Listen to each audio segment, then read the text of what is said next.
गणतंत्र बेंगल रे राजनीतिक पट्ट परिवर्तन हूँ सबुठारु बेसी शुभ सूचना। स्वाधीनता पर गणतांत्रिक पद्धति रे सरकार गठन हुए, सरकार भांगे, सरकार भल काम करे, सरकार खराब काम करे, किंतु मूलतः जे भी सरकार करू से सरकार धर्म होची राजधर्म पालन करिवा। हजारे काम अच्छी गोटे राज्य सरकार रो, से हजारे काम भितर सबुठारु प्रथम एवं महत्वपूर्ण काम है जे नागरिक मानकर धन जीवन सुरक्षा करिवा। बाकी विकास धारा पछर को आसीबो, जीवन रो सुरक्षा एवं धन रो सुरक्षा एटा गोटे सरकार रो मुख्य काम। से कामटा ही पश्चिम बंगला रे धराशायी हो जाइतिला।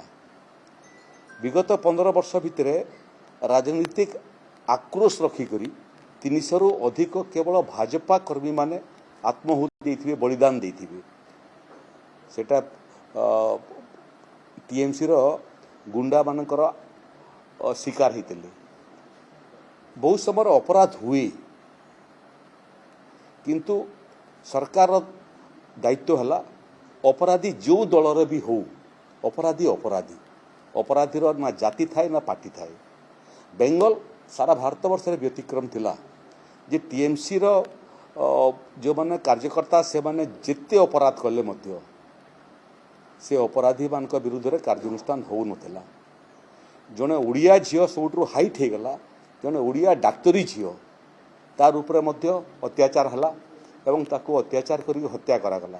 सीटी मध्य राजधर्म एथिपाई ए पालन करागला नहीं जे अपराधी माने टीएमसी रो गुंडा थिले। तेनु सबु अतिर इति हुए बेंगल सेटा हला दीदीरा समाप्त हला। एबे भारतीय जनता पार्टी प्रथम थर पर सरकार करुच्ची एवं सरकार तार सरकार सबुठु बड़ चैलेंज रहिबो जे पश्चिम बंगाल आईन श्रृंखला परिस्थिति को ठीक ठाक करवा। थोड़े रेल गाड़ी रेल पथरु तलकू ओह्लई आसिले ताकू पुणी रेल रे नेकरी पटरी रे बसेबाटा बहुत कठिन हुए, किंतु शुभेन्दु अधिकारी को मु आगुरु जाने जड़े आंदोलन रो जन्म होइतिबा व्यक्तित्व गुड़िए एभलिया नेतृत्व अच्छा भारतीय जनता पार्टी जो मु बहुत दिन रू जाने। मुझे 6 वर्ष बेंगल रे सहप्रभारी भाव में काम करी।